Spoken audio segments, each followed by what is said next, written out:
Então, pessoal, só para a gente dar uma contextualizada aqui, né, nesse período intertestamentário, ou o período também chamado de período interbíblico, né? Antes da gente entrar no Novo Testamento, é bom a gente saber um pouco sobre esse período, né? Nas nossas Bíblias, no período, nesse espaço ali entre o Velho e o Novo Testamento, algumas Bíblias têm 4 páginas e outras só tem uma.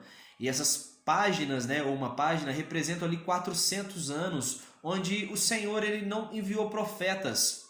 Foi um período ali de silêncio do Senhor. Então aconteceu muita coisa nesse período que é importante a gente saber para a gente poder entender melhor um pouco o Novo Testamento. E eu quero começar falando agora sobre esse período, né? Vai de Malaquias até Mateus. Então o que acontece?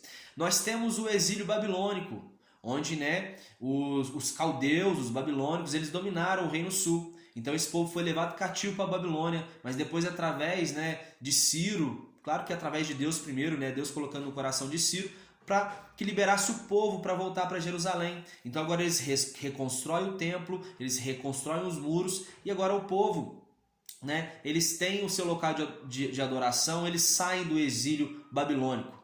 Acontece que depois os babilônios eles vão ser dominados pelo Império Medo-Persa, que nós vemos aqui, né, no livro de Daniel. Daniel, né, ele participou desses reinados ali, tanto do reinado dos Medos e dos Persas. Então, a Babilônia então agora ela cai e o Império Medo-Persa domina o mundo. Acontece que depois do Império Medo-Persa vem o Império Grego e domina esse Império Medo-Persa. Nós temos as profecias ali de Daniel, né? Daniel, quando ele vai falar ali do carneiro com 2 chifres, um chifre maior do que o outro, né? O chifre maior seria a Pérsia, o chifre menor eram os Medos. Então, eles representavam esses 2 reinos. Então, esses reinos dominavam, e aí de repente Daniel, nessa visão, ele vê um bode, né, com um chifre no meio. E esse chifre no meio, ele representa a Grécia, né? O anjo Gabriel, ele vai explicar depois essa visão ali para Daniel, e nós entendemos. E ele diz, né, que esse chifre representa a Grécia.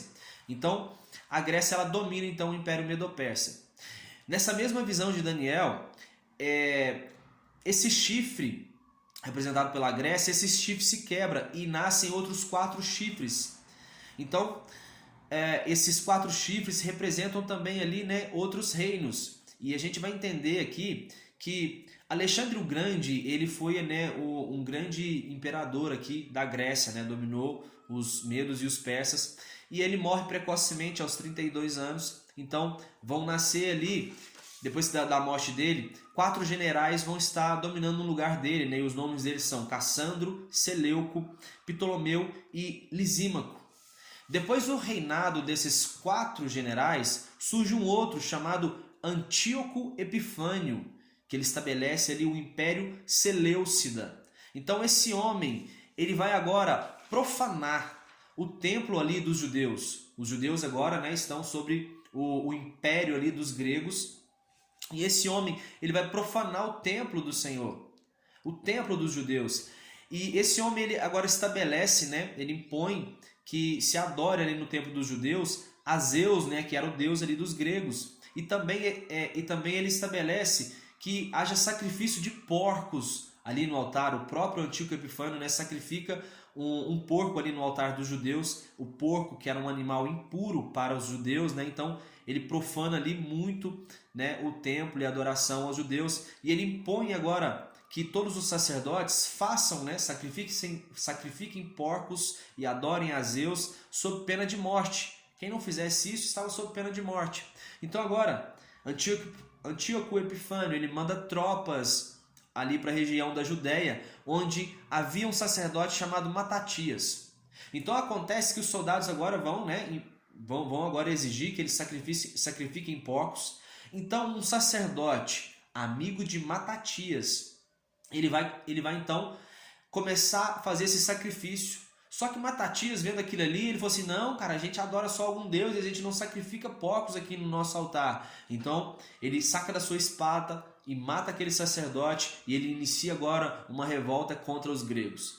Então, através desse homem, Matatias, eles começam essa revolta, eles ganham batalhas ali, até um dia que Matatias ele morre. E aí vai vir o seu terceiro filho, chamado Judas Macabeu. Então esse homem, ele vai ser o cabeça então dessa revolta, ele vai conseguir fazer com que os israelitas eles não sacrifiquem porcos nos seus altares e não adorem a Zeus, mas adorem ao Deus dos deuses, né, o Senhor dos exércitos. Esse livro essa história está descrita ali em 1 Macabeus, né, que é um livro que não está no cânon bíblico do segmento protestante, né, mas está ali no cânon bíblico dos católicos. Então essa história é contada ali, né, em 1 Macabeus. Acontece então que depois disso, né, então agora os judeus eles podem, né, adorar, eles podem sacrificar, né, eles podem fazer sacrifícios ao seu Deus e não, né, dessa forma com que esse general perverso tinha dito. E o que é importante a gente entender o que acontece nesse período?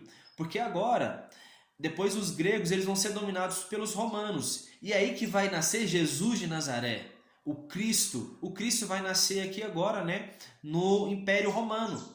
Então, é nesse período que vai ser criado ali as sinagogas. As sinagogas vão ser criadas, né? As igrejas que nós temos hoje, elas são baseadas nas sinagogas. Então, né, é um modelo ali que existia na época. Então, o que acontece? Agora, além das sinagogas, nós temos também grupos religiosos que vão nascer nesse período, né, que são os essênios, os zelotes, os fariseus e os saduceus. Então esse povo ele nasce agora. Então é muito importante porque nós vemos no Novo Testamento várias vezes diálogo de Jesus com fariseus, com saduceus, mestres da lei, chefes dos sacerdotes, todo esse povo. Então é importante a gente entender que eles nasceram, né, no berço aqui dos romanos. Eles nasceram, né, nesse período onde os romanos estavam dominando sobre o mundo. Então, né, só para a gente entender melhor quem são esses povos, né, como eles começaram, porque aparentemente os fariseus e saduceus eles começaram bem, né, eles surgiram para poder resgatar toda essa cultura judaica que havia sido corrompida. Mas depois, com o tempo, esses povos, os fariseus e saduceus, eles se corromperam. Então é aí que Jesus ele vai vir, né, e bater de frente com esse povo, né? Na verdade, os fariseus e saduceus eles iam até Jesus para saber o que Jesus pensava acerca de qual assunto, até chegar o momento, né, deles terem inveja de Jesus, da autoridade que Jesus tinha, né, e tramar toda a sua morte. Então, pessoal, basicamente, né, era isso que eu queria dizer, falar sobre esse período intertestamentário, né, de uma forma bem resumida, para a gente estar entrando agora no contexto bíblico do livro de Mateus. Que Deus abençoe cada um de vocês e já já a gente volta com o contexto de Mateus.